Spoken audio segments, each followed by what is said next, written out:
Hello good morning, કેમ છો આપ સૌ? આઈ હોપ કે તમે બધા મજામાં હશો. વાગ્યા સવારના 10:15 ને? હા, 10:20. 10:20 થઈ જાય અને એક સારા કાર્ય માટે જાય છે. કહી દઉં? હા, કહી દ્યો. Amba Amba Amba good morning. Good morning. ચાલો બાય બાય બાય કરી દો લો. હાલો હાલો હાલો. ઠંડા નાળિયેર.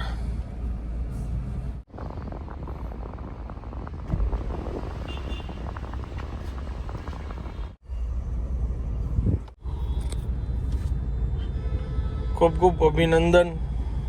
Thank you. શું કામ પતાય એવા? દસ્તાવેજ થઈ ગયા છે દસ્તાવેજ થઈ ગયો. અને હવે હમણાં એમનો એક બ્રેક આવશે હવે વધીને 3-4 દિવસમાં. 3-4 દિવસ. હા, હવે સામાન બધું પેક કરીને ફેરવવો પડશે ને. અઘરું ટાસ્ક છે એ બહુ. ઈ સાફ સફાઈ કરવા જવું પડશે આખું ઘર ને પછી સામાન ફેરવવા. ગણતરી તો એવી છે કે રિયા આ બાજુ આમ એના નવા ઘરે જાય અને હું આમ એક બેચલર ટ્રીપ મારી આવું.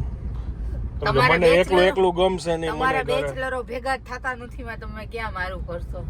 કરશું કઈક હવે કોક ગોતી લેશું. કાઈ વાંધો નહીં, ચેલેન્જ જાવ જઈ આવો.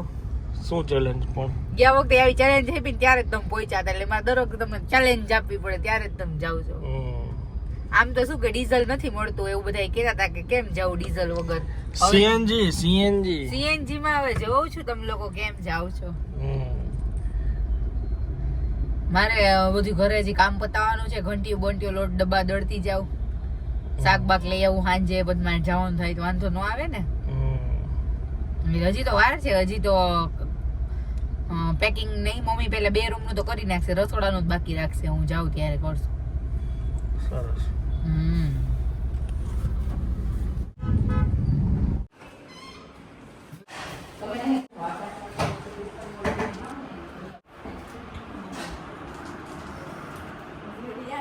અરે અત્યારે સામાન ખીચડી કરી છે.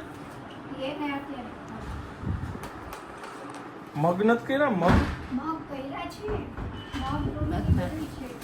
અત્યારે ફરાળ કરો છો એમ? તમારે બા હવે આ બધું પડીકા ને આવું બહુ ન ખવાય. હજી તો હૈડાઈ નથી. પણ તોય તમે થોડુંક ધ્યાન રાખો. ખીચડીને જઈ કા આવું તમે તમારે.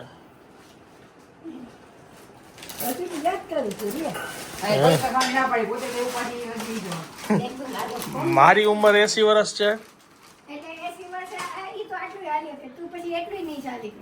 ઓકે.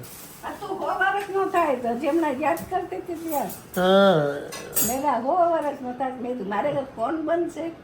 ફોન ચાલુ છે બા તમારો. રિચાર્જ તો કર્યું હમણાં. લાઈટમાં રિચાર્જ ન થયું હોય ને રાતના ફોટા નહોતા આવતા ભગવાનના. સવારે ક્યાંથી આવે? અત્યારે મૂક્યું. એવું ચાર્જિંગ હોય? ચાર્જિંગ નથી. રિચાર્જ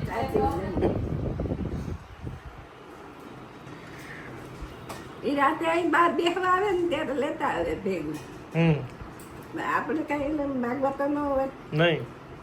ભગવાનના ફોટા નથી આવતા, લાવો. 1:30 વાગ્યો.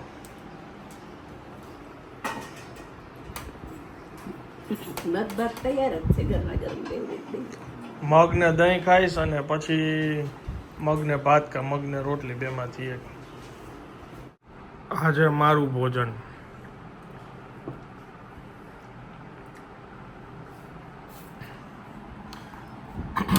દહીં મગ પેલા ખાવાના છે, પછી ભાત સાથે ખાઈશ ને ભૂંગળા હું લઈ આવ્યો.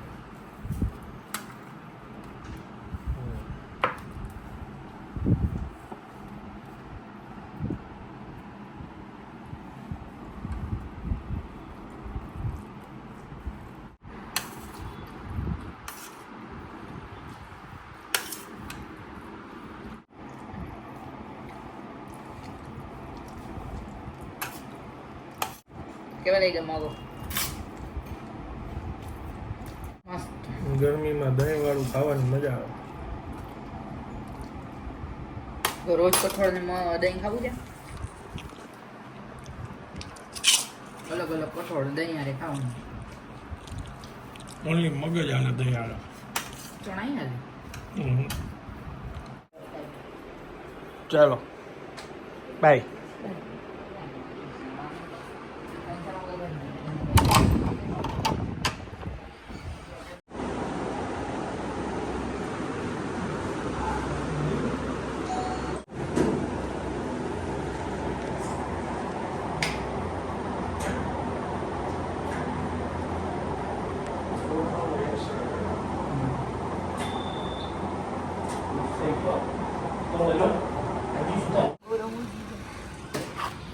ડોક્ટર મારે જેવા જ રમૂજીને વાતુડી.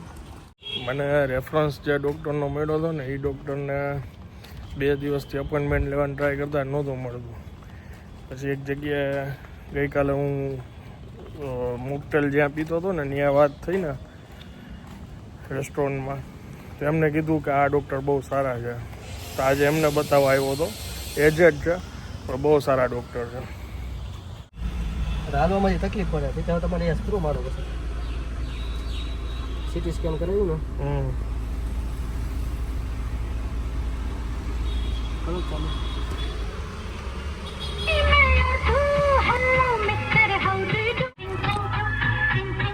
સ્પીકરમાં ઘણા દિવસથી મને પ્રોબ્લેમ જેવું લાગતું હતું, તો ડૉક્ટરને બતાવવા આવ્યા હતા. તો રસ્તામાં જ આવતું હતું, આ રસ્તે બી બતાવી દીધું. તો આજે સ્પીકર પરફેક્ટ હાલતા હતા. આના ડૉક્ટર પાસે આવ્યા તો આ બરોબર ચાલવા માંડ્યું. પછી એમને જોયું કે સોકેટનો ઇસ્યુ છે. 3 વર્ષ થઈ ગયા ને સિસ્ટમ આમાં નાખેલી છે, સાઉન્ડ ને ઉફર ને બધું. એ સોકેટ જરાક હલે ને તો એ સ્પીકર ચાલુ બંધ ને એવું થાય. એટલે પછી એને સોકેટ ફેરવી નાખ્યું. ચાલો, એક તો ચિંતા ગઈ કે મહિના દિવસની ફિઝિયો એક્સરસાઇઝ મને કીધી છે અને વિટામિનની દવા એક લખી દીધી છે. બીજું કાંઈ નથી કીધું. અને એક્સરસાઇઝ કરવાથી સારું થઈ જશે એવું કહી દીધું છે. પણ એમ કીધું છે કે હવે તમારે એક્સરસાઇઝ નહીં કરવાનું રહેશે, ધ્યાન રાખવું જોઈએ. તમારા ઘરવાળા તો કાંઈ બોલે એમ નથી, પણ તમારે તો સમજવું જોઈએ ને.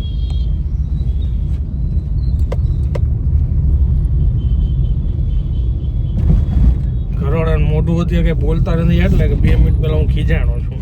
જરાય નહીં, એટલે શાંતિથી બેસી તો વાંધો આને. શું બાબતે ખીજાણું છું એ નહીં કીએ. સારું, એટલે હું ચૂપ નથી બેઠી. હું ચૂપ એટલે બેઠી છું કે આમાં મારે કઈ કહેવાનું નથી તો શું બોલવું. Okay okay.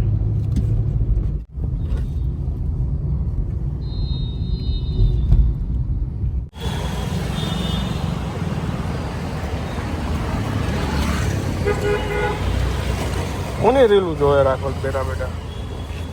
આવે સ્ક્રોલ કરવા.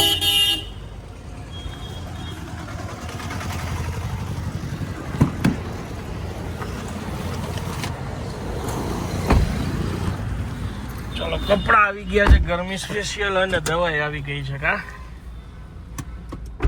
દવા નથી લીધી? દવા તો લીધી. હા,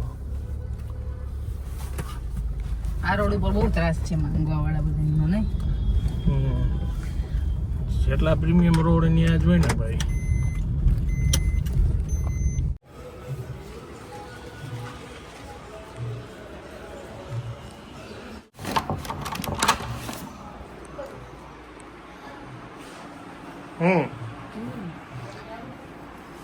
જોયું શું છે? પૂરી છે, પૂરી. પાણીપુરી કરવી છે હવે આગળ જતા 1-2 દિવસમાં. અરે વાહ.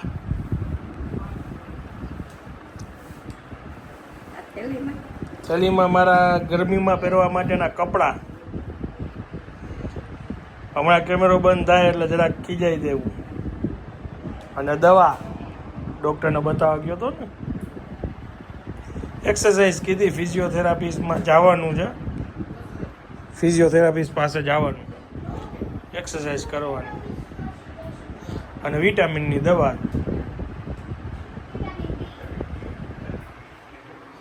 હા, વિટામિન ડી ખાલી છે ને મારામાં?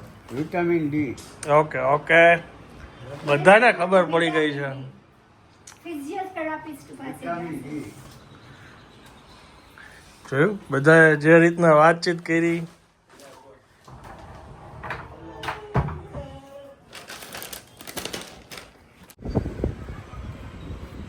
પાણીથી ઓલું થઈ ગયું હોય છે બિચારું. ના એ આમાંથી નીકળવાની ટ્રાય કરી હોય ને એટલે બેહોશ થઈ ગયું કે કેમ ખબર પડે હમણાં ખબર પડે આ પાણી નાખ્યું તો ખરી. જવા દે પાણી નો છટાય હવે આગી જાવ. મને એમ કે ઓછું ઉડી ગયું.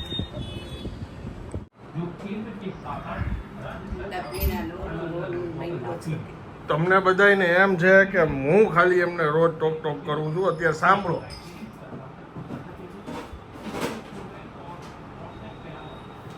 બોલો બોલો હવે બસ હવે રાતના બહુ જાજુ ન ખબર. મેડમ આમાં હજી એક બે હજી નાખજો ને.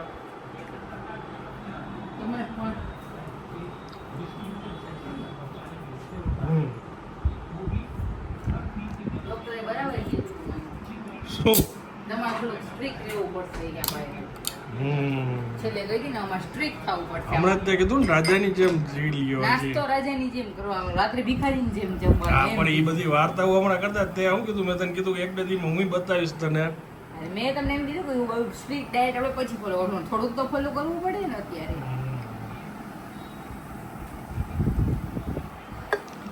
આ છે ને મારું જૂનું કોમ્બિનેશન છે.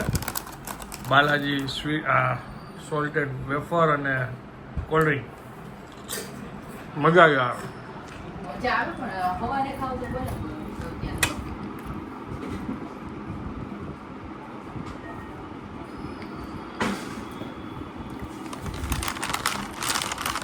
સવારે પ્રોટીન. બાપુજીના રૂમમાં છે ને કબૂતર મરી ગયું છે અને જોવાની વાત એ છે કે કબૂતર જારી આખા ફ્લેટમાં બધે લગાવેલી છે. થોડીક જગ્યા આટલી છે ને એક સાઈડ છે ત્યાં ખુલ્લી છે, પણ કહેવાની વાત એ છે કે એટલી જ જગ્યા છે તો ત્યાંથી માનો કે ચાલો આપણે એમ સમજી કે કબૂતર આવ્યું હોય છે, પણ ત્યાં બાલ્કનીમાં એવી રીતના એની ડેથ થઈ ગઈ કેમ, એવી રીતના મરી ગયું છે એવી રીતના કેમ પડ્યું છે, સવાલ એ છે. કદાચ આવી ગયું હોય, ફસાઈ ગયું હોય, હાલો કે ભાઈ અંદર આવી ગયું છે ફ્લેટની આ બાજુ, તો કદાચ એમને હોવું જોઈએ ને એમ. આ ઘણીવાર છે ને તમને વિચારવા ઉપર મજબૂર કરી દે. સેમ આવો જ કિસ્સો છે ને, હું આ જૂના ઘરે રહેતો હતો ને, તો સવારે મારી ડ્યુટી હોય કે હું ઉઠું એટલે આ જો પ્લસ માઇનસ બે હોય ટેર્નામેન્ટના ફ્લેટના, રોજ રાતે સ્કૂટર મારે બધા અંદર લેવાના અને સવારે મારે બહાર કાઢવાના. ઉઠીને પેલું કામ હું ઈ કરું. તો પછી બ્રશ કરતાં કરતાં હું તેથી કુદરતી આમ દાદરે બેઠો ને સામે દાદરાની સામે જ આમ ડેલી હતી, તો આમ જોયું ને કે કંઈક આવતું એવું, એટલે મેં ડેલો ખોલ્યો ને તો એક્ઝેક્ટ ડેલાની બહાર કેમ મહેમાન આવ્યા એવી રીતના કબૂતર આવ્યું હતું, જીવતું કબૂતર. અને મેં આમ ડેલો ખોલ્યો ને તો એ કંઈ હલે નહીં ને આમ ભાનમાં હતું. પછી મને એમ થયું કે હવે ત્યાં મીંદડા ને એ બહુ હોય છે, એટલે મેં એને આમ જોયું તો એ ઉડે એમાંય નહોતું, એટલે મેં એને પકડીને આમ અંદર લેતો આવ્યો. અંદર લઈ આવ્યો ને તો મને એમ થયું જરાક પાણી આવી રીતના એને ત્યાં નાખવું કે પીવે અને જોવે કંઈ એને ગરમી લાગી હોય કે. તે પાણી પી અને ઓન ધ સ્પોટ ત્યાં ને ત્યાં એની ડેથ થઈ ગઈ. સેમ ખાલી મારા હાથે ત્યાં એ આવ્યું હોય કાં છેલ્લે મને જોવા આવ્યું હોય ને ત્યાં ડેલે આવ્યું હોય ને, ત્યાં ડેલે આવીને ઘરમાં આવીને એને ડેથ એની થઈ. તને નહીં ખબર હોય. પાણી પીને મરી ગયું તમારા હાથો. આ કિસ્સો મને એમ થાય કે વિચાર કરો કે સ્પેશિયલ એના હાટું જ આવ્યું. આવું તો ઘણી વાર ઘણા લોકો હારે કંઈક ને કંઈક બન્યું હોય, પણ આ મારા માટે એક બહુ કિસ્સો યાદગાર છે કે એ કોઈથી ભૂલાય એમ નથી. અને આજે આ વસ્તુ જોઈ તો મને એમ થયું કે આ તો કેવી રીતે પોસિબલ છે. હાલો કદાચ એ આવી ગયું જ્યાં જગ્યા હતી ત્યાંથી, તો પણ મરી થોડી ને જાય. એ આ તો અત્યારે કપડાં લેવા ગઈ, આ બી ગઈ અને અમને ત્યારે ખબર પડી. આવું છે ભાઈ, માની કે ન માની ઘણી બધી વસ્તુઓ જીવનમાં હોય છે. કોઈ પહોંચી ન શકે. જ્યાં તમારું લખ્યું હોય ત્યાં જઈને તમારે મળવું જ પડે. કંઈક લેણા દેણી હોય. ચાલો હવે હું આ બ્લોગને વિરામ આપું છું. વિડીયો જો પસંદ આવ્યો તો વિડીયોને એક લાઈક આપી દેજો. મળીએ આવતીકાલે નવા બ્લોગમાં. ત્યાં સુધી જય હિન્દ, જય ભારત.